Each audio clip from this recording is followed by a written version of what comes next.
স্থানীয় পর্যায়ে পরিবেশ অধিদপ্তরের কর্মকাণ্ডে জেলা প্রশাসকদের পূর্ণ সহযোগিতা চেয়েছেন বন ও পরিবেশ মন্ত্রী আব্দুল আওয়াল মিন্টু। জেলা প্রশাসক সম্মেলনের শেষ দিন বুধবার ডিসিদের উদ্দেশ্যে বক্তব্য রাখছিলেন তিনি।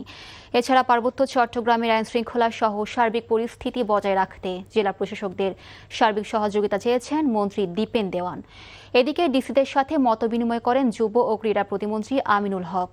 যুবকদের কর্মসংস্থান সৃষ্টিতে ডিসিদের তৎপর হবার আহ্বান জানান তিনি। মেলা বা হাটের জন্য খেলার মাঠ বরাদ্দ না দিতে নির্দেশনা দেন প্রতিমন্ত্রী।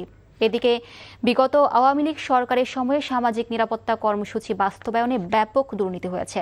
তাই দল মতের ঊর্ধ্বে গিয়ে যারা যোগ্য যেন তারাই ভাতা পান সেটি নিশ্চিত করার আহ্বান জানিয়েছেন মহিলা ও শিশু প্রতিমন্ত্রী ফারজানা শারমিন পুতুল।